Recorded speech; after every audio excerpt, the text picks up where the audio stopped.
आणि काम करणारा एक कार्यकर्ता म्हणून मी त्या ठिकाणी प्रामाणिक प्रयत्न केला आणि लोकसभेच्या नंतर देखील उमेदवारी खासदार आमदार महत्वाचं नाही, पण ज्या पद्धतीने अवहेलना करण्यात आली, मला मान नको, मला सन्मान नको, मला पद नको, पण ज्या पद्धतीने अवहेलना कार्यकर्त्याची होते, प्रामाणिक कार्यकर्त्याची जी घुसमट होते, विकासाच्या ऐवजी विनाशाची, बदल्याच्या ऐवजी म्हणजे बदल करण्याच्या ऐवजी बदल्याची जी भावना रुजवली जाते कार्यकर्त्यामध्ये, ती मात्र या महाराष्ट्रासाठी अत्यंत घातक आहे. आणि म्हणून आम्ही सगळ्यांनी ठरवलं की आपण या पापाचे वाटेकरी होता कामा नये.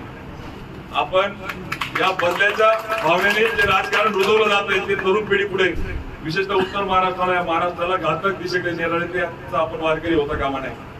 आणि म्हणून जर मान सन्मान नको, पण किमान आमचा स्वाभिमान जर त्या ठिकाणी जपला जात असेल तर ठीक, पण तोही जपला जात नसेल, बैठकीला न बोलणं आणि अवमान करणं, चुकीचा बातम्या देणं, अशा अनेक गोष्टी आज इथे बोलणं उचित नाही. पण मी आज आपला विश्वास देतो आणि मी ठरवलं की हा स्वाभिमान गहाण ठेवण्यापेक्षा स्वाभिमानाने साहेब आपल्या सोबत ज्या पद्धतीने आपण स्वाभिमानाची लढाई लढताय, त्या लढाईमध्ये एक कार्यकर्ता आहे ना, त्यांना सहभागी होण्याचं आम्ही सगळ्यांनी ठरवलं.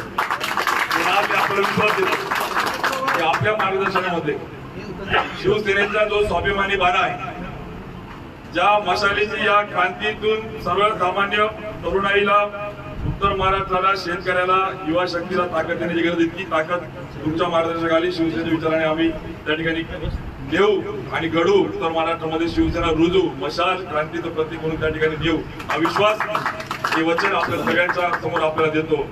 आणि खरं तर मी पुन्हा सांगतो की मी पदासाठी नाही, खासदार होण्यासाठी नाही, तर एक कार्यकर्ता आहे ना, त्याने कुठल्याही अटी शर्ती नाही, कुठलीही नाही. साहेबांनी ते सांगितलं की तू त्या ठिकाणी कार्यकर्ता म्हणून काम करतोय, तर मला अभिमान आहे. मला पण आनंद आहे की त्या ठिकाणी आज शिवसेनेने माझ्यासह अनेक कार्यकर्ते, पदाधिकारी, लोकप्रतिनिधी, जिल्हा परिषद, पंचायत समिती, मार्केट कमिटी, त्या ठिकाणी अनेक संघटनेचे पदाधिकारी यांच्यासह आम्ही सगळे आज आपल्या मार्गदर्शनाने शिवधनुष्य हातामध्ये घेऊन आपण मशाल त्या ठिकाणी, जे महाराष्ट्राचा शिवधनुष्य जो आहे, व्हाईट फ्रंटला गाडण्याचे जो शिवधनुष्य विचार आहे, तो हातामध्ये घेऊन मशाल पेटून आपण त्या ठिकाणी सगळेजण आपल्या महाराष्ट्रात आज प्रवेश करतोय.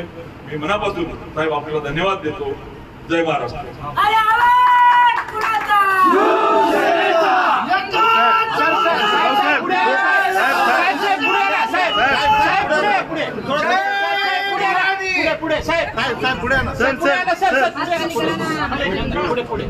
तुमच्याशी नंतर परत बोलणार आहे. उमेश, तुम्ही, कारण तुम्ही तुमच्या सोबत आलेले सर्व तुमचे सहकारी, यांचं मी आज शिवसेना परिवारात आणि मातोश्रीमध्ये स्वागत करतो. मला तुमच्याकडेच अभिमान आहे.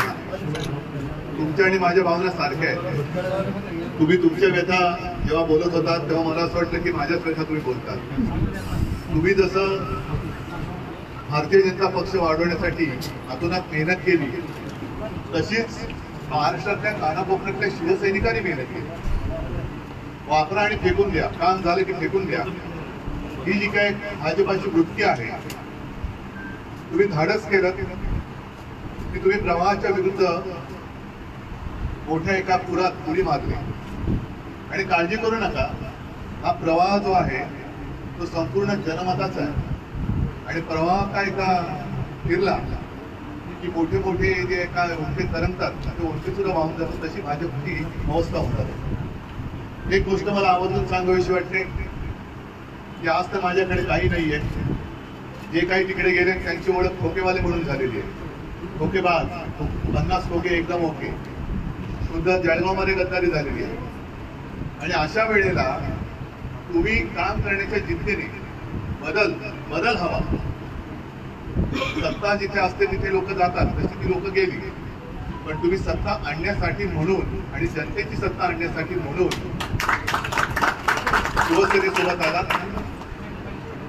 आपलं ध्येय एक आहे, आपला भगवा एक आहे. पण मध्ये जी तुमची काय आमची काय एक फसगत झाली, त्या फसगत करणाऱ्या लोकांना आता यापुढे निवडून द्यायचं नाही. आणि मला नक्कीच अभिमान आहे, विश्वास आहे की आजपर्यंत हा लोकसभा मतदारसंघ आम्ही भाजपला सोडत आलो. अगदी गेल्या वेळेला तुम्ही होतात, आम्हाला काही चिंता नव्हती. पण आता मात्र पहिला प्रथम शिवछत्रपतींचा अस्सल भगवा हा जळगावमधून लोकसभेवरती जाणार. मी केवळ तुम्ही सगळेजण येत आहेत, मला सगळ्यांची नावं आता पटकन लक्षात पण नाहीत, पण करंट तुम्ही सगळे आता ललिताताई पण मागे आलेल्या आहेत आपल्याकडे. असे अनेक लोक जे आहेत साधेच आहेत आणि तुमच्यासारखी ज्यांचा वापर करून आज भाजपने टिकलाय अशी लोक आज आपल्याला येऊन भेट आहेत. आणि हा जो एक प्रचंड रेटा महाराष्ट्र, नेहमी आपण असं म्हणतो ना महाराष्ट्र देशाला दिशा दाखवतो, ती दिशा आज तुम्ही दाखवलेली आहे. याच्या विरुद्ध कोणतरी काय आवाज उठवणार कोणतरी आहे, सगळे चिडचिड शेपट्या घालणारे नाही आहेत हे तुम्ही दाखवलं. याच्याबद्दल तुम्हाला तुमचं मी अभिनंदन करतो. आणि याच्या पुढे आपण एकत्रित वाटचाल करून, एकत्र वाटचाल करून मध्ये आपल्या विकासाच्या आड येथील त्यांची वाट लावून दिल्लीमध्ये पोहोचू.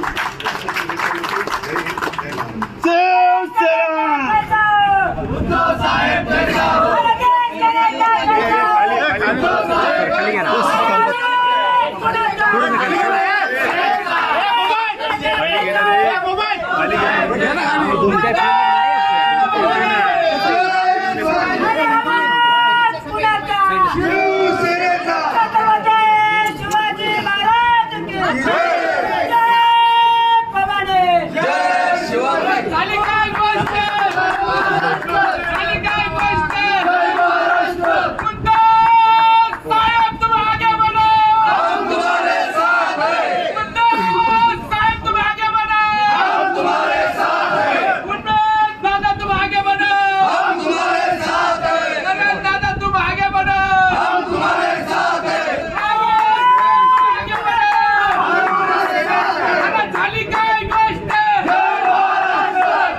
शर्वरी सबस्क्राईब करा. तिचा जागर न्यूज शेजारी दिलेलं बेल आयकॉन म्हणजे घंटी दाबा, जेणेकरून तुम्हाला आमच्या साऱ्या अपडेट्स येत राहतील.